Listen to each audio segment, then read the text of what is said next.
اور اخلاص کے خلاف ریا ہوتا ہے، دکھاوا ہوتا ہے۔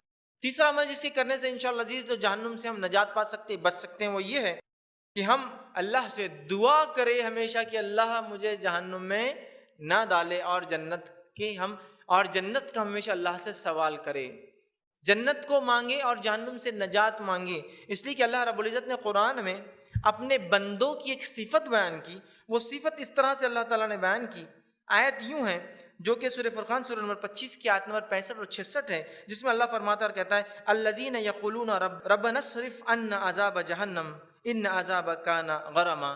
مومن عباد الرحمن کی ایک صفت قرآن بیان کر رہا ہے، وہ کیا ہے سنیے، وہ یہ ہے اور جو یہ دعا کرتے ہیں کہ اے ہمارے رب ہمیں دوزخ کے عذاب سے نجات دے، یقیناً دوزخ کا عذاب بڑا چپکنے والا ہے، لپٹنے والا ہے، چمٹنے والا ہے، گھیر لینے والا ہے۔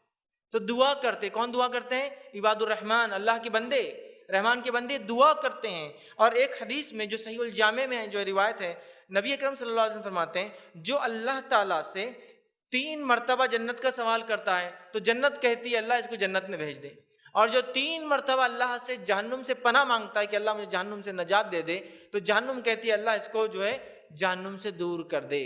تو جو شخص دعا کرتا ہے کہ اللہ مجھے جنت میں داخل کر اور جہنم سے نجات دے، اللہم اسألک الجنت ونعوذ بک من النار، یہ ایک عام دعا ہے۔ تو اگر 3 بار کرتا ہے اللہ میں سوال کرتا ہوں جنت کا اور پناہ مانگتا ہوں جہنم سے، تو جنت کہتی ہے اللہ اس کو بھیج دے جنت میں، اور جہنم کہتی ہے اللہ اس کو دور کر دے جہنم سے، ٹھیک ہے۔ اور نبی اکرم صلی اللہ علیہ وسلم صحابہ کو ٹریننگ دیا کرتے تھے، تربیت دیا کرتے تھے، تعلیم دیا کرتے تھے جہنم سے نجات کی دعا کرنے کا، اور آپ نے یہ دعا سکھلائی۔ دعا کے الفاظ ہیں اللہم انی اعوذ بک من عذاب جہنم، اے اللہ میں پناہ مانگتا ہوں جہنم کے عذاب سے، یہ دعا سکھلائی، تربیت دی اس کی، ٹھیک ہے۔ اسی طرح جو ہے انس بن مالک رضی اللہ عنہ فرماتے ہیں، صحیح بخاری کی روایت ہے، نبی اکرم صلی اللہ علیہ وسلم جس دعا کو کثرت سے کرتے وہ دعا کیا تھی؟